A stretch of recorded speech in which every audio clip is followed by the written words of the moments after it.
بسم الله الرحمن الرحيم. الحمد لله رب العالمين، والصلاة والسلام على رسول الله صلى الله عليه وسلم وعلى آله وأصحابه أجمعين. أزكى صلاة وأتم التسليم، وبعد.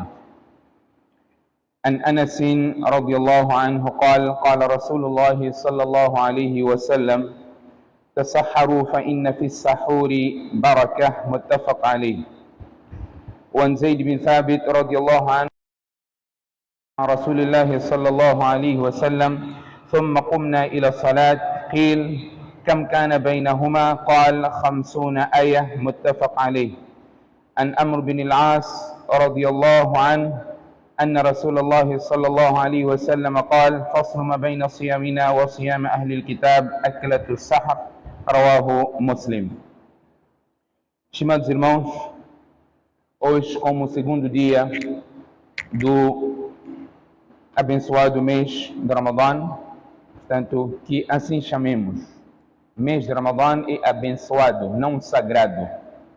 Portanto, é assim que nós temos que chamar o mês de Ramadã. É Shahr Mubarak.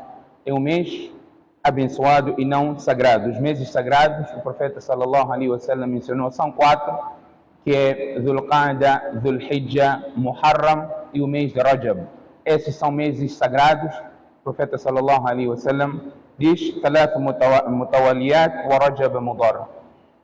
Portanto, o mês, segundo dia deste mês, que nós cumprimos com o jejum deste abençoado mês.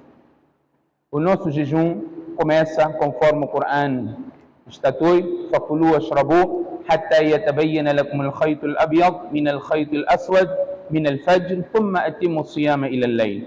Allah diz quando começa o jejum, é do romper da aurora até إلى الليل, o ocaso do sol. Então, ao iniciar este jejum, nós temos um outro ato, uma outra prática recomendada no Sharia, que é a refeição do suhur. A refeição do suhur, que se chama sahur. Sahur é a comida e suhur é a hora. Portanto, esta refeição é uma refeição abençoada, conforme no outro hadith, o profeta sallallahu alaihi wasallam diz: halummu ila ghada'i mubarak. Venham para esta refeição abençoada. Portanto, o profeta sallallahu alaihi wasallam disse no hadith que vem no Bukhari e do Muslim, da autoria de Anas radiyallahu anhu: tasahharu fa inna fi sahuri baraka. Tome a refeição do suhur, porque nesta refeição, no sahur, existe baraka, existe bênção. Pois vamos aqui falar qual é esta regra. As pessoas perguntam sempre, como sabem que temos que fazer, não é, o sahur, e perguntam: eu não fiz o sahur, será que posso fazer jejum? Vamos vir para esta regra. O que o Sharia, como que o Sharia classifica este ato? No outro hadith, que é narrado por Zayd bin Thabit radiyallahu anhu, ele diz: tasaharna ma Rasulillahi sallallahu alaihi wasallam. Nós fizemos o sahur com o profeta sallallahu alaihi wasallam, depois levantamos para fazer salah. Então foi perguntado: kam kana bainahuma, entre a hora que vocês fizeram o sahur para o salah, quanto tempo existiu? Qual seria a forma dele explicar quanto tempo existiu no momento em que não existia relógio? Vamos nos pôr neste lugar. Se alguém perguntasse: aconteceu um incidente no momento, fizemos o sahur, depois levantamos para fazer salah. Se alguém perguntasse: qual é o tempo que você levou desde o momento do sahur até fazer salah, no tempo em que não existe relógio, não existe minutos? Como é que nós poderíamos explicar isso? Alguma curiosidade? Portanto, o sahabi diz: 50 ayah. O tempo de você recitar 50 versículos do Corão.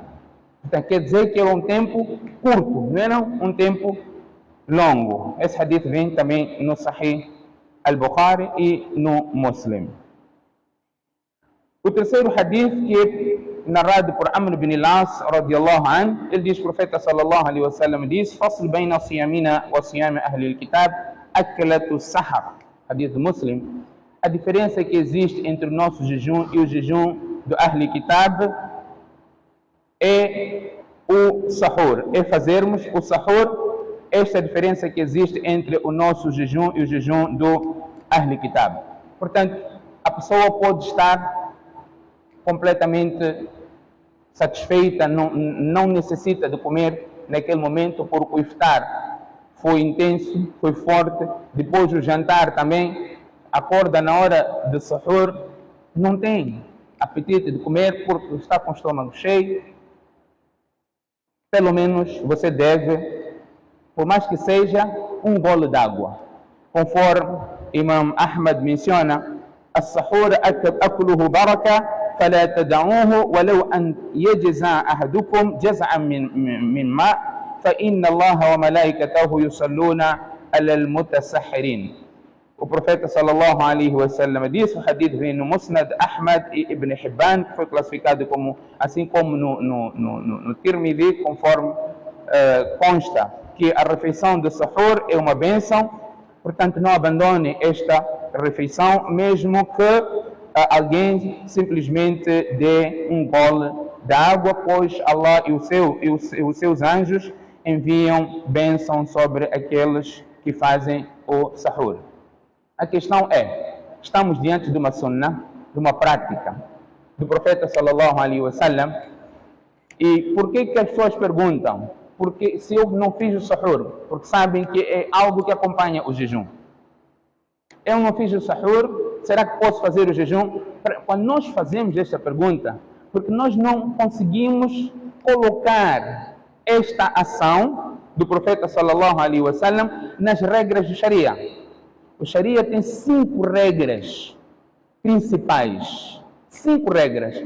Todas as ações que nós fazemos devem ser colocadas nessas 5 regras, que é uma forma de um termômetro para nós entendermos qual é a regra, não é? Qual é a norma no Sharia, em que posição se enquadra, para nós sabermos se temos sawab, não temos sawab, temos pecado ou não, ou por fazer a recompensa, por não fazer há pecado. Portanto, todas as ações enquadram-se nessas 5 regras, que são chamadas de ahkam khamsa. Primeiro, nós temos que saber se uma norma é fard, se é mustahab, se é fard ou wajib. Uns não fazem diferença entre fard e wajib. Imam Abu Hanifa faz diferença, outros imãs não fazem diferença entre fard e wajib. Se é fard, se é mustahab, aconselhável, se é mubah, permitido, se é makruh, algo detestável, ou se é haram. Todas as nossas práticas no Sharia enquadram-se nessas 5 regras. Portanto, o fard, nós temos que saber a distinção de cada um. O fard, o obrigatório, é aquela ação que todos nós temos que fazer, não temos opção de escolha. Quem fizer tem recompensa e quem não fizer tem pecado. Vamos encaixar aqui o sahur. Quem fizer tem recompensa ou quem não fizer tem pecado. Enquadra-se? Não. Portanto, não é fard. Não é fard. Vamos para a segunda categoria, que é mustahab ou mandub, aconselhável, recomendado, enfatizado. E nesta categoria temos o que chamamos de sunnat, que temos sunnah mu'akkada e ghairi mu'akkada. Sunnat enfatizados e sunnat não enfatizados. Sunnat enfatizados são, por exemplo, aqueles que nós fazemos depois, antes de Salat al-Fajr, este é um exemplo, antes de Salat al-Zuhr, depois de Salat al-Zuhr, depois de Salat al-Maghrib e depois de Salat al-Isha. Estes são sunnats enfatizados. Sunnats antes do Salat al-Asr, sunnats antes de Salat al-Maghrib, sunnats antes de Salat al-Isha, são sunnats não enfatizados, mas são sunnats, estão nessa categoria. Portanto, o mandub, ou mustahab, quem fizer tem recompensa, quem não fizer não tem pecado. Portanto, aqui encontramos a categoria no sunnat mu'akkada, sunnat ghayr mu'akkada. Portanto, Os sunnats estão nesta categoria toda, seja mu'akkada ou ghayr mu'akkada, estão na categoria de mustahab ou mandub. O terceiro, que é mubah, permissível, neutro, halal. É verdade que aqui, depois, quando entramos nos alimentos, tem halal e haram, portanto, enquadra-se naquela norma primeira que temos que fazer ou não temos que fazer. O consumo de lícito, acompanhado pelos versículos do Coran. Depois temos o makruh. O makruh é algo detestável na Sharia. O Sharia aconselha a pessoa não fazer. Portanto, quem não fizer, evitando uma ação que o Sharia diz para não fazer, quem não fizer será recompensado. Mas quem fizer aquele makruh, portanto, o Sharia diz para não fazer, não aproxime aquela ação. Quem não aproximar, terá recompensa, e quem aproximar não terá pecado. E por último é o haram, que é para abster daquela ação. Quem fizer aquela ação terá pecado, e por não fazer, abster-se de uma ação, portanto, seguiu aquela que é a norma que o Corão ordena-nos. Portanto, o sahur encontra-se na categoria 2, onde é aconselhável, em particular, quando se trata de ser o sunnat mu'akkada. O sunnat, o profeta sallallahu alaihi wasallam fez, enfatizou e disse por ser uma refeição abençoada. Para além de falar das recompensas, a pessoa fica com mais energia para fazer o jejum, porque fez sahur. Quem não faz, às vezes, traz alguma diferença para algumas pessoas, para outras não, mas se você fizer, tem esta recompensa. E o segundo aspecto que poderíamos também mencionar era, no mesmo hadith, retardar o sahur e apressar o iftar. Portanto, como estamos a falar de sahur, vamos falar só desta uma parte. O profeta sallallahu alaihi wasallam aconselhou a retardar o sahur, conforme este hadith que mencionamos.